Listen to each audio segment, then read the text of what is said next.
It's a beautiful neighborhood, a lot of greenery, a lot of shops that is in proximity, very peaceful. I love living here.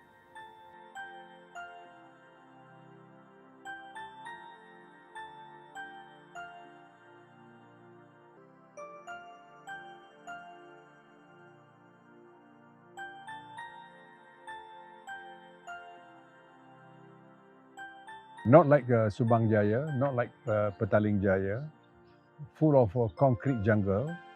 So we are quite happy having a lot of greens, a lot of animals, birds, and so forth staying together with us in Bukit Jelutong.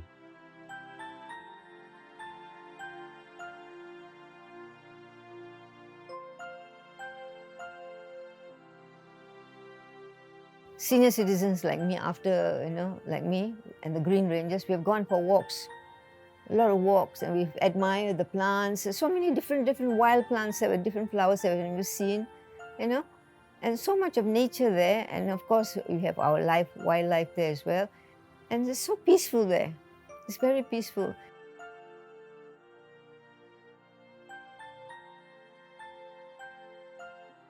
So, being that it's 5 minutes away from my house, it's my primary golfing driving range. And as a young child, it's just a memory of me and hanging out with my dad lah.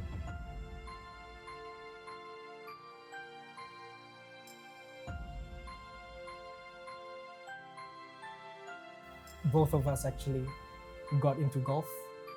We used to we played it like once a week when one of our friends was back here from UK during his studies. So when he was here, we'd play golf like twice a week.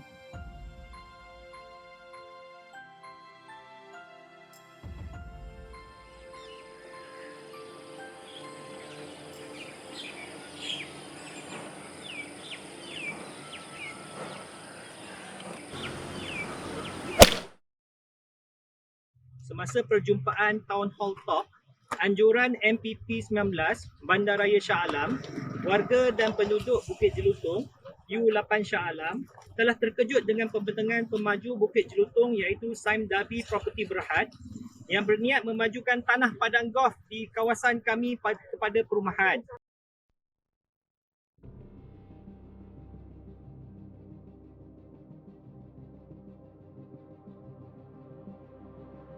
I first found out about the future development back in late July. It was through a WhatsApp message. There were a sharing of brochures of this future development called Tiara Jelutong, and it would be at the Padang Golf. To be honest, at first we just heard rumors, right? We heard it from the Foot Golf manager. They say that this place is going away. We heard it from the driving range people, say that they're gonna destroy the driving range and then they're gonna change it to residential area. But we just heard rumors. At the beginning, we didn't know it will go ahead or not. Like, we always find out about approvals such as this after it's been granted. So I found out about this through community WhatsApp messages. When I feel like something as big as this should have been done via letter drop or even a billboard put up amongst the shop houses where people are frequenting, so that we know when such a proposal is being put forth, rather than find out later after the approval's been granted. Here in Bukit Jelutong, there are 10,000 houses. Why didn't they do a proper notice, not through the newspaper during the COVID time, where people don't buy newspapers, and newspapers also don't come to the houses because nobody can leave a house. So there's an element of cheating to us. Why should they cheat? Kan, memang Malaysia ni sebenarnya hutan banyak lagi, tapi dekat tempat yang develop ni very minimal trees and very minimal green space. Tak boleh lah kan. Kita orang yang duduk dekat kawasan bandar pun perlukan green area juga. Janganlah green area yang dia ada tu nak hancurkan. It doesn't make sense. Similarly, actually at the same time, the land right opposite my housing area in Tropica 2 is also being developed. So generally, we just see a loss of a green space, and what more concerns is that in terms of how Bukit Jelutong is designed, everything meets in the main road. So everything sits on higher ground, and the lowest piece of land would be the main road. And that, of course, tends to flood whenever it rains. So we're also concerned about how this would increase the probability of flooding in the area. The golf course prevents Bukit Jelutong from being flooded. You see, first time in 2021 when the big flood happened, we were cut off. A few families couldn't come home. I think they had to go and stay with relatives, and then they came. Yeah. It's easy to cut down trees in a amount of a few days, but those trees have been growing there for the last 25 years.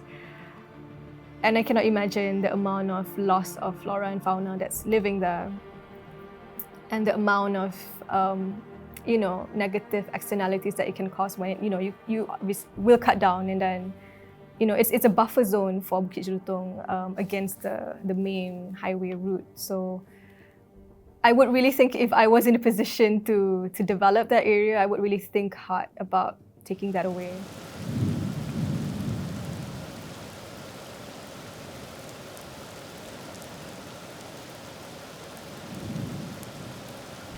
It's hole number 5, par 3.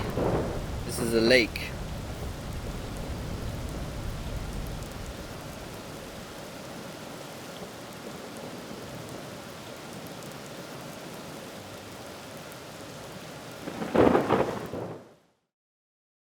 So Sime Darby has gotten the work approval for the area, and the rezoning has been done. I mean, what else could they do? The development order has already been given. What can we do? So we have to get all the residents to protest against it, just so that, Sime Darby will realize the buyers, we are all the buyers from Sime Darby. We're not happy at all about this. Yeah, I do think that even though all the permits have been granted, we should still continue to go ahead to protest. Maybe it might influence them to, if they want to go ahead with development, to reduce how dense it might be, to make more green spaces inside there, even though it's going to be a housing area.